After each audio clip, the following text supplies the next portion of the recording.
dice Jehová que por cuanto has hecho esto y no me rehusaste a tu hijo, tu único hijo, de cierto te bendeciré, multiplicaré tu descendencia como las estrellas del cielo y como la arena que está a la orilla del mar, y tu descendencia poseerá las puertas de sus enemigos. Quiero que note algo muy especial allí.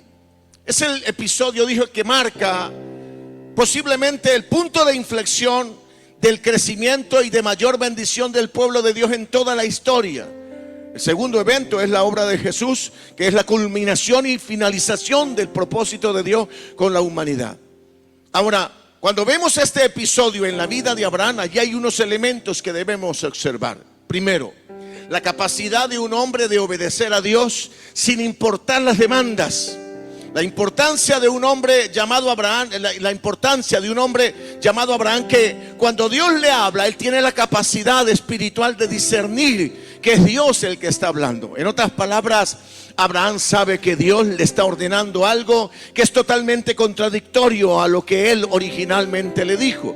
Porque, perdóneme, ¿qué coherencia hay entre un Dios que le dice, cuando tienes 75 años te bendeciré, te daré una descendencia como las estrellas del cielo, que ahora que el hijo ha nacido y tiene 15 años, Dios le dice que lo lleve a un alto monte y lo sacrifique allí? Lo extraordinario es que el pasaje cuenta o narra que dice la palabra, Abraham se levantó muy de madrugada, muy temprano. O sea, Abraham madrugó a hacer el propósito, a cumplir con el propósito. Fue al campo, cortó leña. Ahora, mientras que él corta leña, esta leña es diferente. Él corta leña, pero él no está cortando leña para sacrificar cualquier cosa o para traer fuego a su hogar. No, él está cortando leña para quemar a su hijo. Él está cortando leña para sacrificar a su hijo. Quiero que se conecte con eso. Después tiene la capacidad de enalbardar muy temprano igualmente su asno y llevar al muchacho, llevar dos siervos con él, llevar fuego en el camino y llevar el cuchillo. ¿Para qué lleva todo eso? ¿Por qué madruga tanto? Porque Abraham tiene un encuentro con Dios. Hay algo que Dios le ha pedido. Sé que usted lo haría también. Estoy seguro que si Dios le pide algo que es contradictorio a lo que Él te ha dicho, seguramente le obedecería. ¿Cuántos dicen amén? Recuerdo que un día, en una ocasión, me encontré con alguien que me dijo, cuando los niños de uno están pequeños, uno le provoca comérselos. Y después cuando crecen uno dice, ¿por qué no me los comí? ¿Cuántos dicen amén? Abraham, escúcheme, tiene un hijo de 15 años. Abraham tiene un hijo de 15 años y él no quiere. No es Isaac un muchacho problema, no es Isaac un muchacho conflictivo. Es más, pastor, en la vida de Isaac uno nota que casi él no habla. Él no habla, él no opina, él no toma decisiones. Él solo espera que la bendición que Dios le juró a Abraham lo alcance, y lo alcanzó.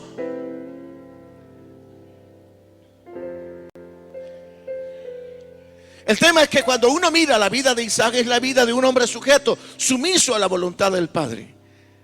Y dice la Biblia que cuando llegaron a lo lejos y vieron el monte, 3 días después, y 3 días después indica que Abraham tuvo la capacidad de escuchar a Dios y mantenerse en la dinámica de la exigencia de Dios. Cuando llegó cerca del monte, a los 3 días después, la palabra dice que entonces puso Abraham la leña sobre los hombros de su hijo. Una gráfica, una representación de lo que Jesús haría posteriormente en la cruz del Calvario. Es lo que llamamos nosotros un símil, un simbolismo espiritual de lo que Dios haría con su propio hijo. Pone la leña sobre su espalda, y cuando él va subiendo hacia el monte del sacrificio, Isaac es el que pregunta, Padre, aquí está la leña, llevo la leña. Tú tienes en tu mano el cuchillo y el fuego. ¿Dónde está el cordero para el sacrificio? Y yo creo que ahí Abraham tragó grueso, porque no es fácil llevar a un hijo y presentarlo en sacrificio. Abraham sabía que iba a ser, y el único que respondió fue: Dios se proveerá de cordero, hijo mío. Y cuando llegaron a lo alto del monte, hay una expresión extraordinaria: ató Abraham. ¿Usted cree que los hijos de hoy se dejan atar si primero usted no le da una razón por qué usted lo está atando? ¿Cuántos dicen amén? El chico se deja atar voluntariamente.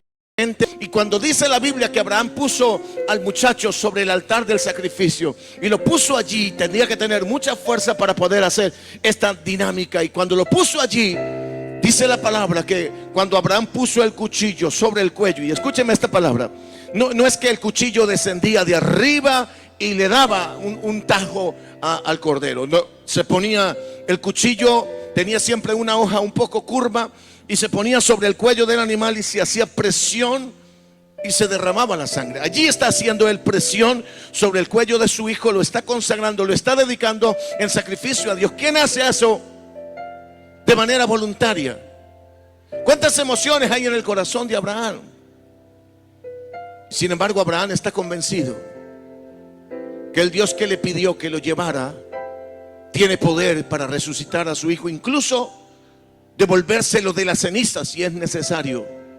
Y él está convencido que él tiene que presentar a su hijo. Y cuando está a punto, y algunos teólogos llegan a decir que incluso la hoja llegó a abrir un poco la piel porque era muy cortante, entonces cuando puso la mano allí, puso el cuchillo y ya estaba a punto de degollarlo, vino el ángel de Jehová y le dijo: Abraham, Abraham, no toques al muchacho, no le hagas daño, porque sé que temes a Dios. Y en el instante Abraham mira hacia atrás porque escucha que algo se mueve en el zarzal que está atrás. Y allí hay un cordero trabado en el zarzal por sus cuernos. Y mientras que el animal lucha, Abraham, que estaba a punto de sacrificar a su hijo, ve a su espalda el sacrificio que Dios había preparado de antemano. Los zarzales son un arbusto rebelde que nadie ha podido domar hasta el día de hoy, porque aunque los frutos de la zarza son dulces, no se deja controlar la zarza. La zarza no es que usted la siembra y le dice: por aquí es, y ella obedece. De ninguna manera. La zarza es como el que está sentado a su lado, rebelde. ¿Cuántos dicen amén? ¿Están de acuerdo o no? La zarza es rebelde. Y entonces la zarza, escúcheme, tiene unas ramas un poco intrincadas que se mezclan entre sí, y a veces los frutos están allá metidos dentro de la zarza. Los animales corren el riesgo de que si meten mucho la cabeza y la cornamenta entra, cuando van a regresar no puede. Y ahí estaba el cordero del Dios, preparado para ser presentado en el altar. Mírenme acá. ¿Recuerdan la vida de Jesús? Cuando él está allí en el patio de Pilatos y ha sido golpeado y ha sido maltratado. En el Antiguo Testamento los cuernos tipifican el poder y la fuerza de la bestia, del animal.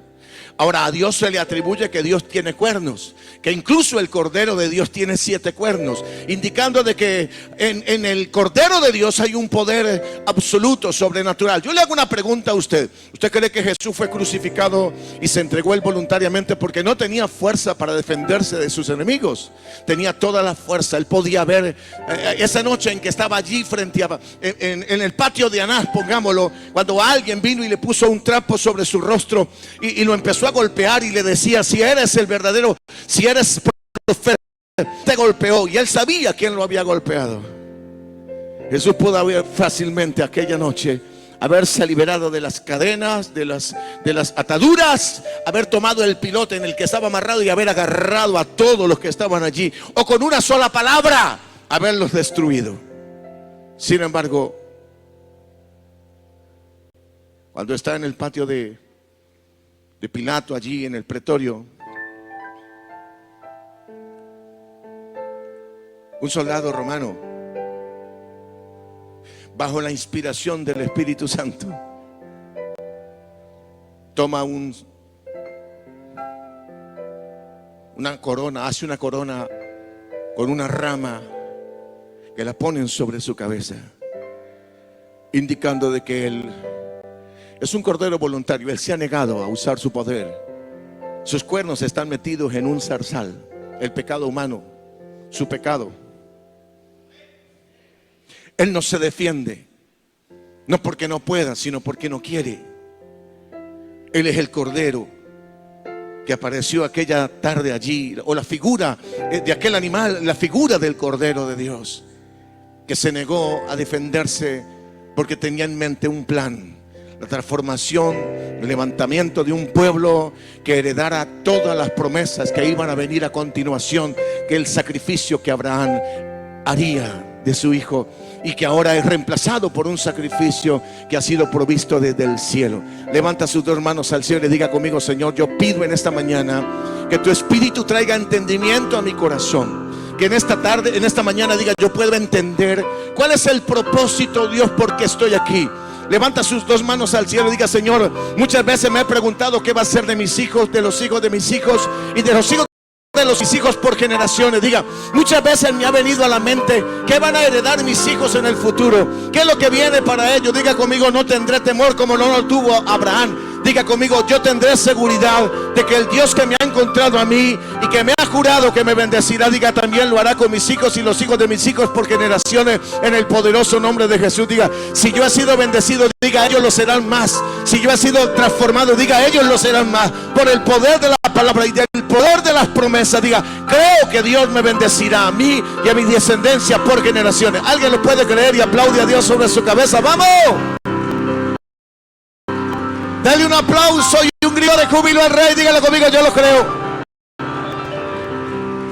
Pastor, lo interesante es que cuando él sacrifica o pone en el altar al cordero, al carnero que estaba trabado en el zarzal, y él levanta sus ojos al cielo, literalmente allí está el sustituto de su hijo. Sube como olor fragante, y de repente viene el mismo ángel de Jehová y le dice: Abraham,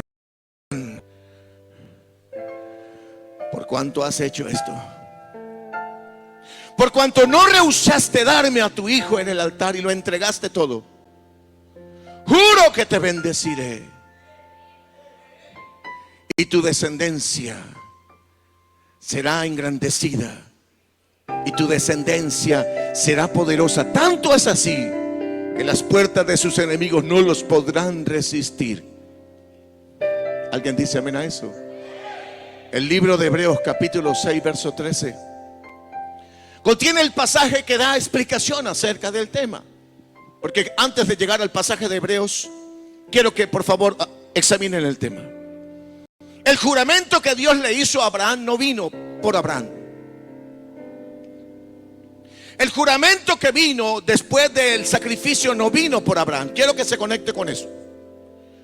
No va a encontrar usted en el pasaje que Dios le dijo a Abraham: heme aquí, lleva a tu hijo y sacrifícalo en un monte y yo te juro que te voy a bendecir. ¿Están conmigo allí? No hay juramento, hay una orden. Abraham tiene la capacidad de, aunque no hay juramento, conoce la voz de Dios y obedece. Pero después de que Abraham hace el sacrificio y presenta su ofrenda a Dios, viene el juramento. Yo le hago la pregunta: ¿por quién carrizo vino el juramento? Diga: no es por Abraham. Diga: es por el motilón que está sentado al lado suyo. Diga: es por la descendencia de Abraham. Por eso quiero que lean que dice Hebreos 6:13. Lean conmigo por favor, porque cuando Dios hizo la promesa a Abraham, no pudiendo jurar por otro mayor, juró por sí mismo. ¿Qué dijo el Señor? Por favor, vayan conmigo en el pasaje: de cierto te bendeciré con abundancia. ¿Cuál es la promesa de Dios? Diga conmigo: de cierto te bendeciré con abundancia, te multiplicaré grandemente. Verso siguiente: y habiendo esperado con paciencia, alcanzó la promesa. Verso siguiente, por favor. Porque los hombres ciertamente juran por uno mayor que ellos, y para ellos el fin de toda controversia es el juramento para confirmación. Verso siguiente: por lo cual Dios, queriendo mostrar más abundantemente, nota algo por favor, lean conmigo: por lo cual queriendo Dios mostrar, diga Dios mostrar más, diga más, diga conmigo: más abundantemente a los herederos de la promesa, la inmutabilidad de su consejo, interpuso juramento. Déjalo allí un segundito nada más por favor, en el pasaje que acabamos de leer. Si lo acaba de notar, el pasaje diciendo que Dios juró por Abraham para que Abraham se mantuviera fiel hasta el final. No, Abraham había hecho lo que ningún hombre desde la caída hasta Adán, Abraham había hecho: confiar en Dios, confiar en su promesa, confiar en su palabra, confiar en que Dios haría lo que había prometido. ¿Cuánto dicen amén? Nadie lo había hecho. Ahora, cuando él hace lo que nadie había hecho hasta ese entonces, Viene el juramento de Dios y le dice a Abraham: sé que viene una descendencia innumerable como las estrellas del cielo, solo que será una descendencia que no tendrá el oído como tú lo tienes, no tiene el corazón dispuesto como tú lo tienes, ni siquiera se toman el tiempo. Cuando llega el final de año, fácilmente se dejan llevar por las corrientes del trabajo, de lo laboral, de la ganancia, etcétera. Fácilmente se desconectan porque para ellos es más importante lo natural, lo laboral, que la vida de intimidad conmigo.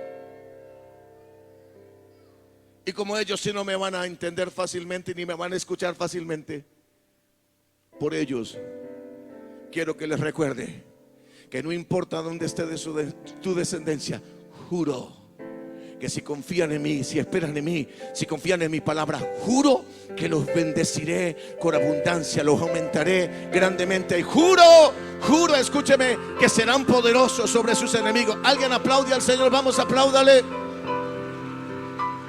Por eso, por esa razón jura Dios.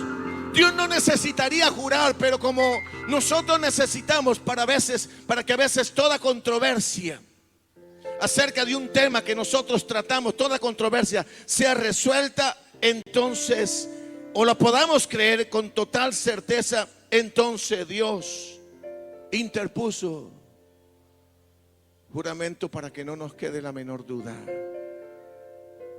Versículo que estábamos leyendo: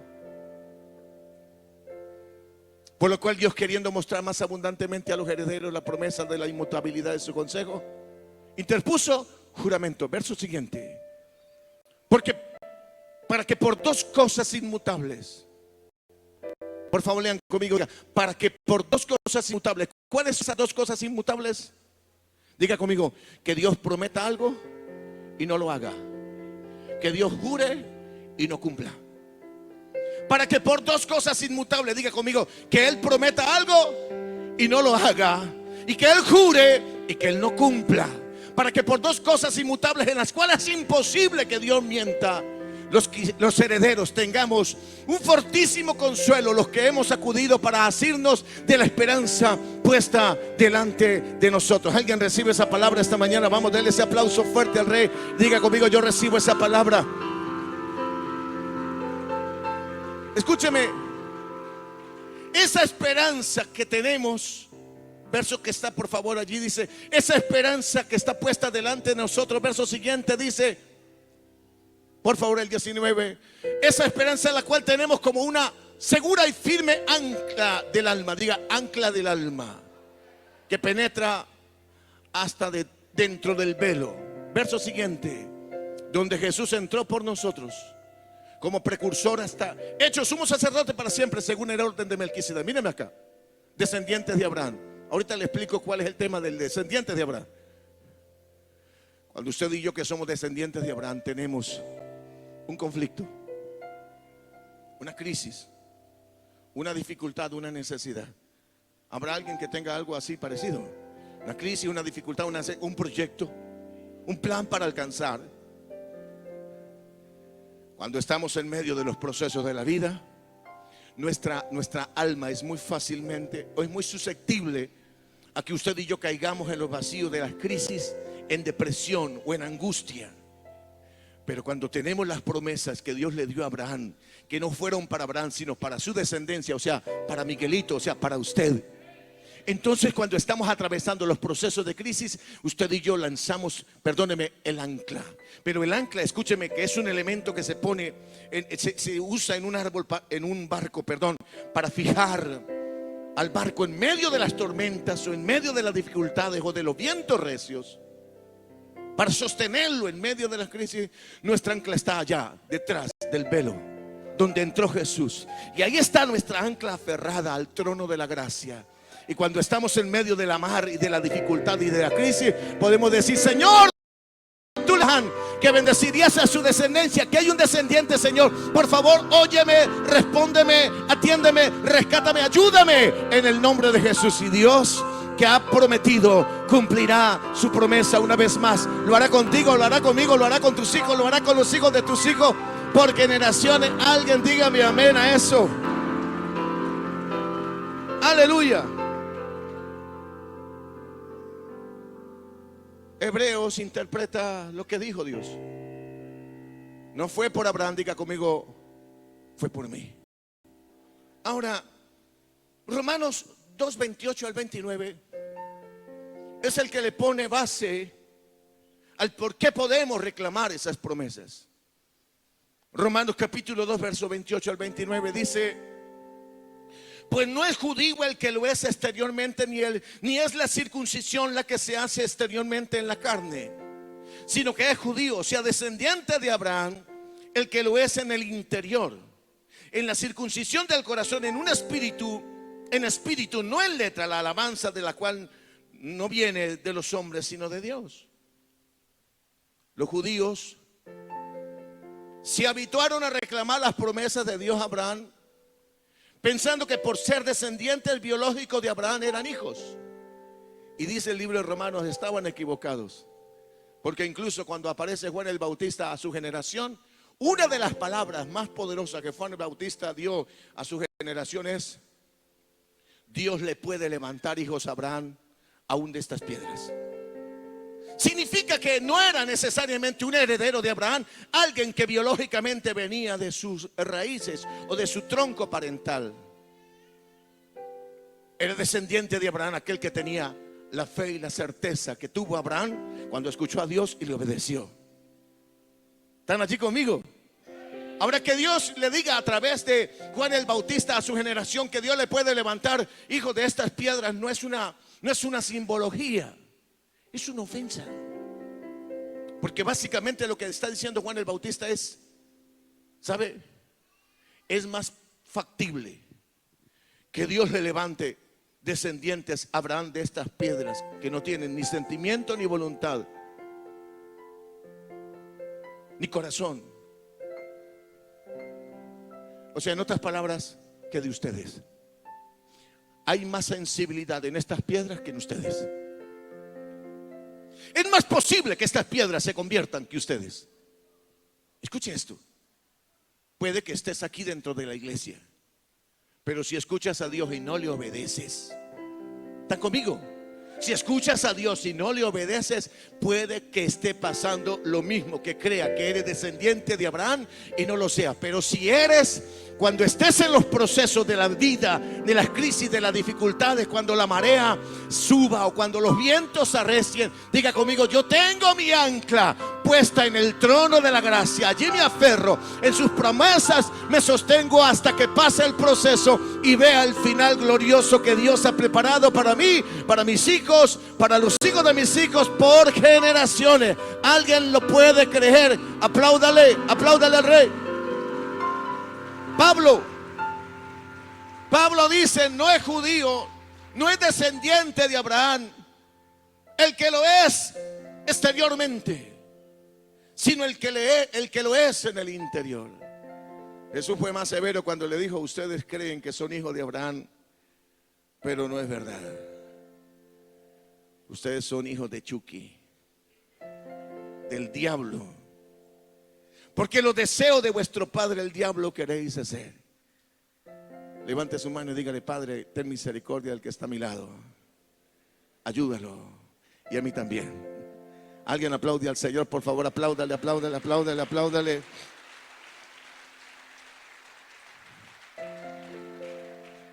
¿Cómo es que podemos reclamar las bendiciones que Dios le hizo a Abraham?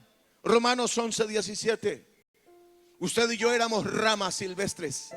Usted y yo éramos olivos silvestres. Usted y yo éramos ramas extrañas. ¿Sabe qué hizo Dios? Cuando los judíos no quisieron creer en Él, los que eran los herederos de Abraham, los que eran los herederos de la promesa, no creyeron, Dios injertó un motilón. Dios injertó un cucuteño y lo puso a reclamar las promesas de Dios a Abraham en este tiempo. No sé a quién Dios le está hablando en esta mañana, pero oye, tú no eres cualquier cosa. Incluso cuando pasas tu peor temporada, tú tienes promesas de un Dios que te ha dicho que te bendecirá, que te levantará, que te transformará. ¿Alguien le puede creer al Señor? Si lo puede creer, apláudale una vez más, dígale conmigo: yo lo creo.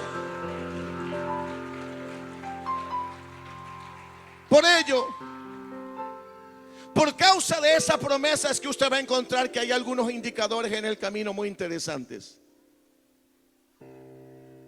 Después de que Dios le hizo el juramento a Abraham,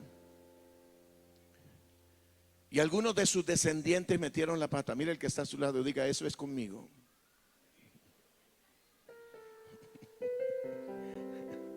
Dígale al que está a su lado: y contigo también. Cada vez que algunos de los descendientes de Abraham metieron la pata, pregunto, ¿cuántos metieron la pata? Todos. Mira el que está a su lado, diga: nos incluimos. ¿Cuántos dicen amén? Entonces nota algo. Cada vez que alguno de aquellos descendientes de Abraham metieron la pata, y voy a poner en primer ejemplo a Jacob, quien deseando heredar la promesa, deseando heredar la bendición, quien deseando heredar las promesas de Dios, hizo locuras, hermano. Pastor, descubrí en el camino por qué Dios le apareció a Jacob en el desierto, y en vez de llamarle la atención, le da las promesas. Mira acá, ese muchacho hizo desastres. Ese muchacho se disfrazó y entró a la tienda de su padre, que estaba ciego, Isaac. Primero le compró la primogenitura a su hermano un día que llegó cansado del campo, por un plato de lentejas. Pero ahora él entra furtivamente a donde está su padre y simula incluso a la voz de su hermano, pero no puede, porque la voz de Esaú posiblemente era una voz gruesa, recia, y la de Jacob era una voz chillona. Y cuando entra al lugar donde está su padre, imitar la voz de su hermano era difícil. Él le decía: no, madre, no voy a entrar, porque cuando yo entre, él me va a reconocer mi voz. No, trata de impostar la voz. No, y yo soy velludo. Conocen la historia. Él engañó a su padre. Y él dijo estas palabras: si papá me descubre, antes que bendecirme con las promesas y el juramento de Abraham, me va a maldecir. Yo quiero que por favor calcule esto. No le estoy dando un ejemplo negativo, pero escúcheme esto. Jacob estuvo dispuesto a hacer maldecido con tal de tener la bendición. Jacob estuvo dispuesto a morir por la bendición de Dios.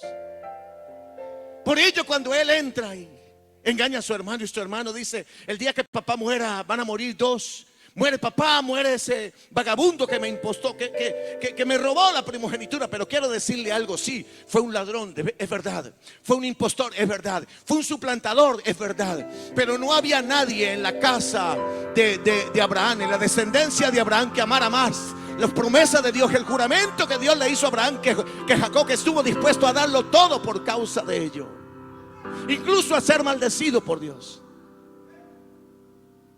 Por ello, cuando él huye al desierto y está durmiendo en el desierto, es una noche como ninguna.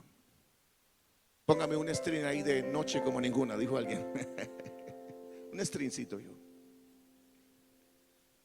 Y entonces duerme Jacob en el desierto. Mira acá, viene de suplantar a su hermano, de engañar a su padre. Viene a hacer un desastre. Póngale un poquitito más de volumen, hijo. Y aparece Dios en lo alto de la escalera que ve Jacob mientras duerme. La cabeza de Jacob reposa sobre una piedra.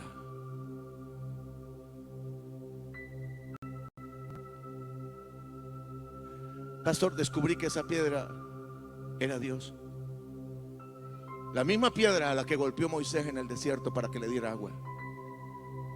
Y las piedras tienen una particularidad, y es que cuando tú pones la cabeza sobre una piedra, tu cabeza, la piedra no toma forma de la cabeza como cuando tú pones la cabeza sobre la almohada. No, la cabeza toma forma de la piedra. Lo que indica que en el momento en que Jacob puso la cabeza sobre la piedra, Dios hizo algo sobrenatural. Forjó y fijó en el pensamiento de Jacob algo que Jacob nunca podría hacer, pero que en el contacto con la piedra se manifestó. ¿Alguna vez usted ha puesto la cabeza sobre algo que le deja una marca? La cara incluso. Había un muchacho de nuestra iglesia que en los devocionales a las 4 de la mañana en Prado del Este, todos los días llegaba puntual a las 4:30 de la mañana y se arrodillaba y ponía la frente sobre la silla. Todos los días salía con una insignia que decía Manapla. Se quedaba dormido desde que se le llegaba a la reunión hasta que salíamos. Yo le decía, ¿dormiste en toda la reunión? Decía, pastor, se lo juro por mi suegra que no es así. Escuche esto. Nada. Pero ahí tenía la marca que evidenciaba que mientras que todos orábamos, él estaba profundo y durmiendo. Escuche esto. ¿Quieres tener una visión acerca de Dios? Deja que tus pensamientos se adapten a los pensamientos y a la forma de Dios, y verás ángeles descender y subir sobre ti, como le aconteció a Jacob en aquella noche. ¿Alguien dice amén a eso? Apláudale al Señor, vamos. Y dice el pasaje,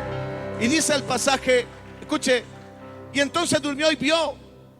Y debería haber aparecido Dios en lo alto, porque él viene de engañar a su padre, de suplantar a su hermano. Dios debería haber hecho esto. Escúcheme, Jacob, hijo del diablo, mentiroso, suplantador, engañador. Dígame si no. Pero habla Dios a Jacob como si fuera el mejor hijo de la familia. El muchacho que nunca quiebra un plato, que quiebra la vajilla completa. ¿Cuánto dicen? Allí debería haberle Dios hablado: mal hermano, ¿ves? Por eso estás en el desierto, porque suplantaste a tu hermano, engañaste a tu padre. ¿Cuándo te vas a arrepentir, hijo del diablo? Así debería hablarle, según yo. Aparece Dios, música de voz para Dios que va a hablar, por favor. Algo así bien especial. Jacob, la tierra donde estás acostado te la daré a ti, a tus hijos, a los hijos de tus hijos, por generaciones. Te bendeciré por donde quiera que vayas, y nunca te dejaré hasta que haya hecho lo que te he prometido en esta hora. Alguien dice amén, aplaude a Dios por eso. Alguien aplaude al Rey de Gloria que puede hacer eso. Vamos.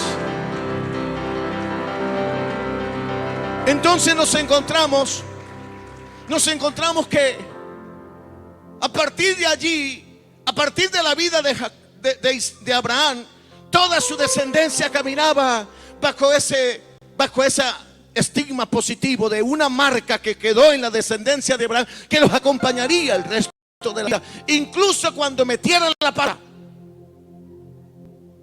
No te estoy diciendo que si metes la pata te va a ir bien, te estoy diciendo que si tienes pasión y hambre por Dios y estás dispuesto a hacer lo que sea por la bendición del Señor, por confiar en Él, tendrás recompensa. Esto lo entendió también la descendencia de Abraham, la descendencia de Isaac y la descendencia de Jacob. Que incluso cuando vemos la vida del bisnieto de Abraham, llamado José, encontramos que en la vida de José ha contenido todo lo que puede ser en un descendiente de Abraham, que pasa por crisis y pasa por José vendido. No lo voy a contar porque es la historia que más se cita en las iglesias. La historia del hombre que fue vendido por sus hermanos, puesto en una cisterna, vendido a los madianitas, llevado a Egipto, comprado por Potifar, seducido por la esposa de Potifar. Le decían la gata.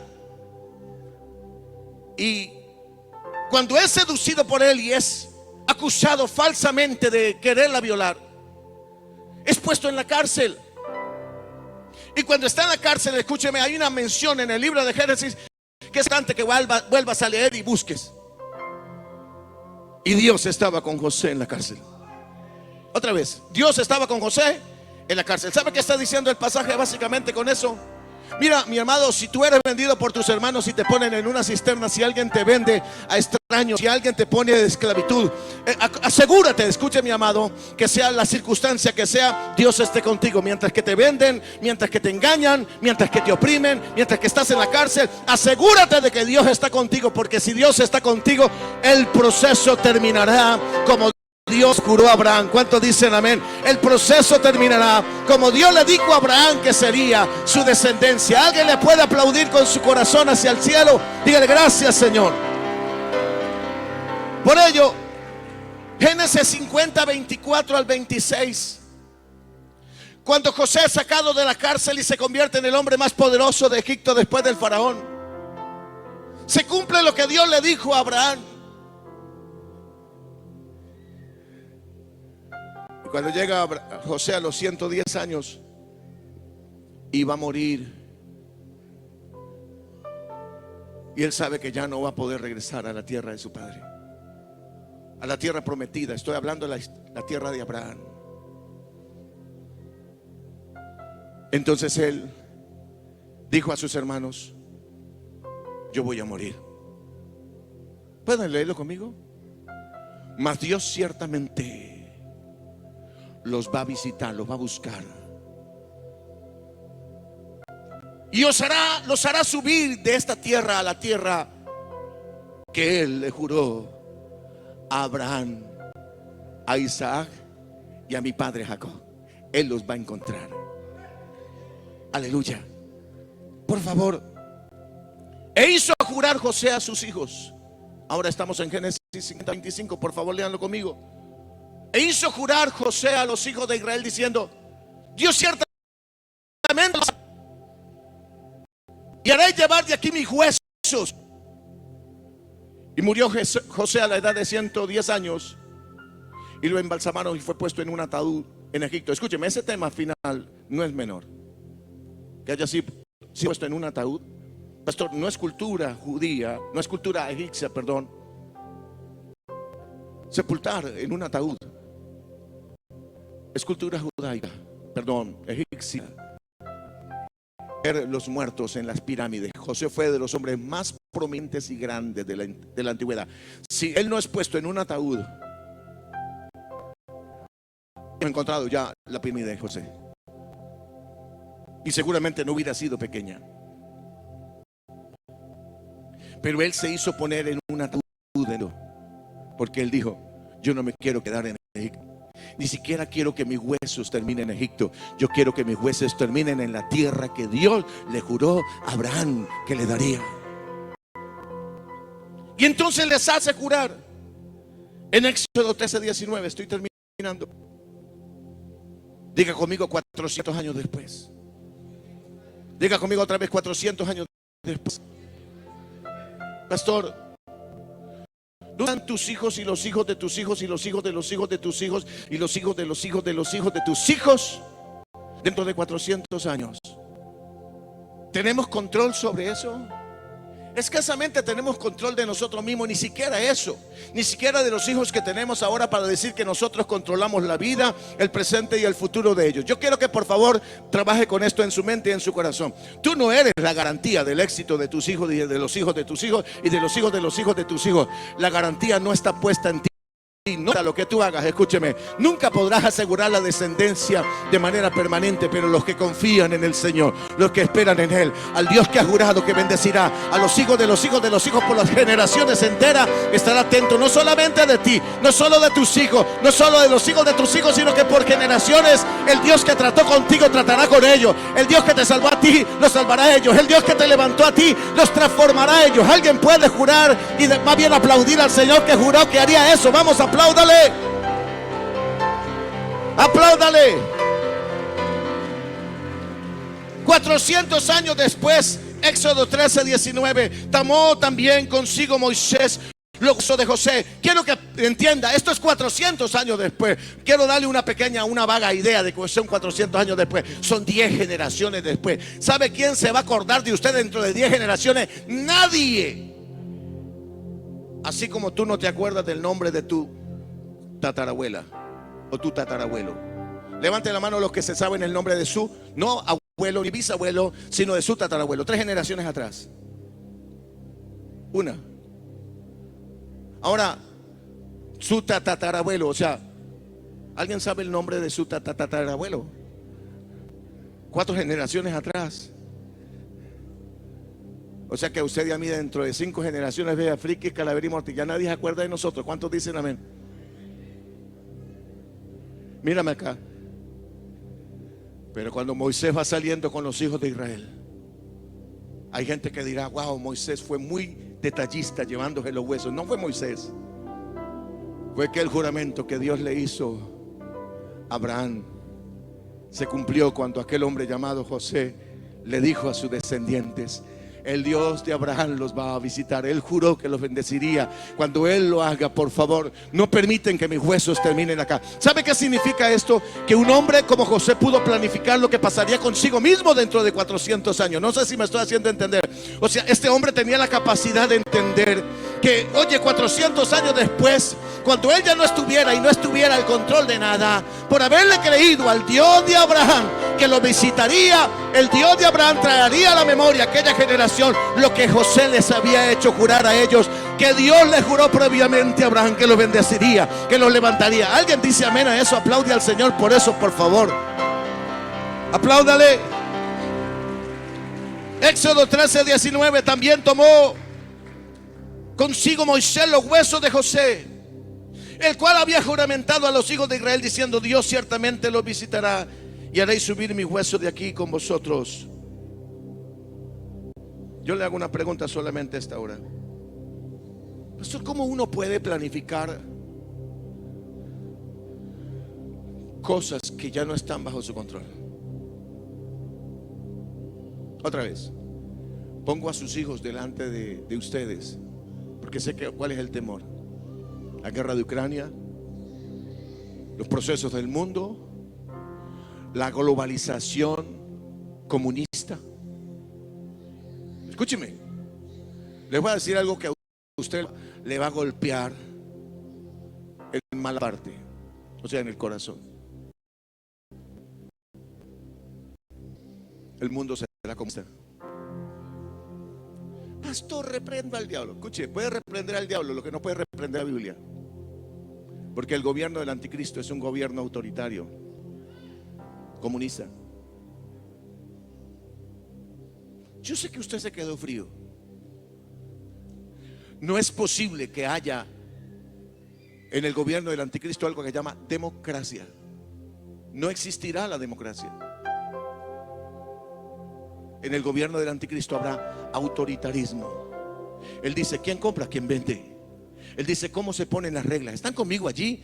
Todo el mundo está sometido bajo un yugo. Si usted viaja a China, mírame acá, si usted viaja a China, China es el modelo actual de lo que va a ser el gobierno del anticristo. Todo el mundo está vigilado con cámaras que lo vigilan 24 horas al día, y con los programas de Instagram que nosotros manejamos acá, ya tienen otro nombre. Saben dónde estás exactamente y qué haces y con quién compartes, con quién hablas. El gobierno de Cristo es eso. Entonces vienen a la mente: pastor, ¿qué pasará con mi descendencia? Mírame acá esto. Dios le dijo a Abraham: juro que te bendeciré. Pero antes de ello, cuando Dios le dio la promesa de un descendiente que bendeciría a las naciones de la tierra, Dios llevó a Abraham a un sacrificio. Debería haber caminado Abraham por el medio del sacrificio, pero cuando llegó la hora del sacrificio cayó un poderoso sueño sobre Abraham y no pudo. Y él vio como en medio de la oscuridad que cayó, pasó una antorcha que humeaba por entre los animales divididos. Eso lo hizo Dios con Abraham para jurarle igualmente que lo bendeciría. Y Abraham no pudo, solo miró. Él vio a Dios pasando por entre los animales. Mírame acá. Y Dios le dice a Abraham: mírame acá, porque por favor quiero que se ubique conmigo. Abraham, tus descendientes serán esclavos por 400 años en una nación que los tendrá retenidos hasta que yo quiera. Pero después de estos 400 años tu descendencia yo la voy a buscar y los voy a sacar con poder y con gloria. ¿Están de acuerdo o no? Y la Biblia dice que después de que Abraham escuchó esa palabra, él descansó en eso.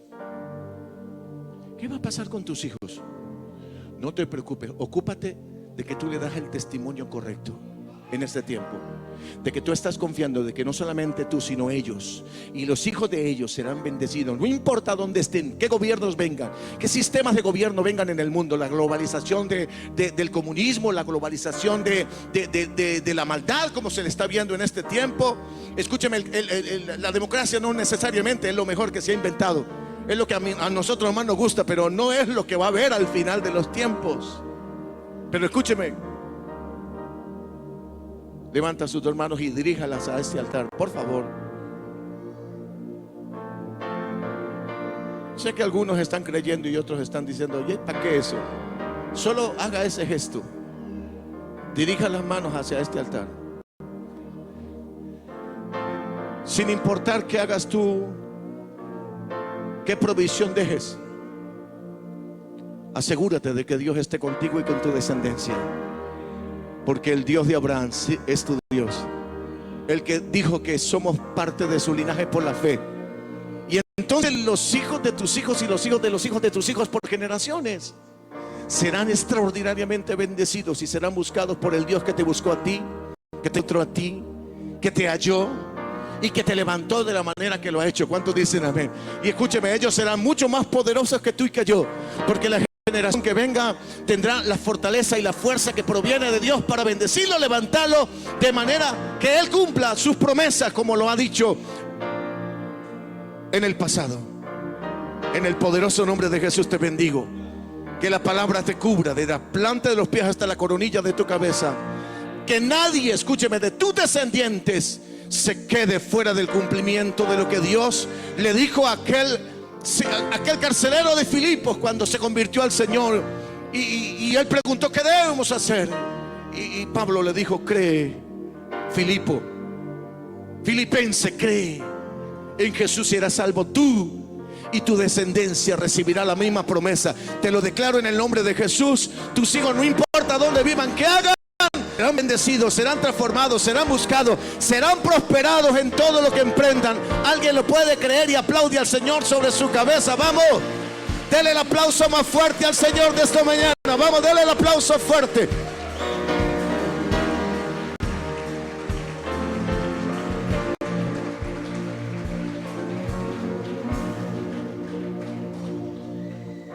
Cuando me enviaron para Venezuela, siendo el pastor de jóvenes de nuestra iglesia en Pinos y el pastor del departamento de discipulado, yo tenía en el departamento de discipulado 110 grupos bíblicos. Y tenía en el departamento de jóvenes, según Alexander Avellaneda, 67 grupos bíblicos. Alexander Avellaneda, pastor de jóvenes. Y cuando llegué a Venezuela, nadie quería irse para Venezuela. Todos querían irse de Venezuela. Incluso a mi esposa tenía una condición que no podía entrar al país venezolano. Y el día en que el Señor nos dijo a través del pastor Satirio que nos fuéramos, oye, sin chistar, nos fuimos. No recibimos una iglesia, no recibimos una congregación, no recibimos un grupo bíblico, no recibimos una persona. Llegamos a la ciudad de Barquisimeto y era increíble ver que allá nadie nos conocía. 12 años después, yo les puedo decir, viví en el peor país que usted puede imaginarse, con la escasez más grande que usted puede imaginarse. Veníamos a la frontera y cuando la gente llegaba y nos veía aquí en Cúcuta, nos decían, por fin se vinieron. Yo les decía, no, solo vinimos a comprar papel higiénico que no hay en Venezuela. Y nos regresábamos. En 12 años Dios nos vio que nos demostró, que para Él no hay nada difícil, en Venezuela o fuera de ella. Donde Dios esté contigo, allí serás bendecido. Donde Dios esté contigo, allí serás levantado, allí serás prosperado. Hoy todos los que van a Barquisimeto y miran la iglesia piensan que lo hicimos en un tiempo de bonanza, no en el peor momento de Venezuela. Sin cemento, sin cabilla, sin ladrillo, sin nada. Edificamos un santuario que, escúcheme, que no es este santuario, un poco más pequeño, pero cuando yo miro lo que Dios nos ha permitido levantar en los últimos 12 años, no fue el resultado de lo fuerte o de los recursos que teníamos, sino de lo fiel que es Dios cuando confías en Él. Si aprendes a obedecerle y a caminar dirigido por Él, no te preocupes ni de ti, ni de tus hijos, ni de los hijos de tus hijos por generaciones. Será bendecido, será bendecido, será prosperado, será levantado. Alguien lo puede creer. Si lo cree, apláudale una vez más.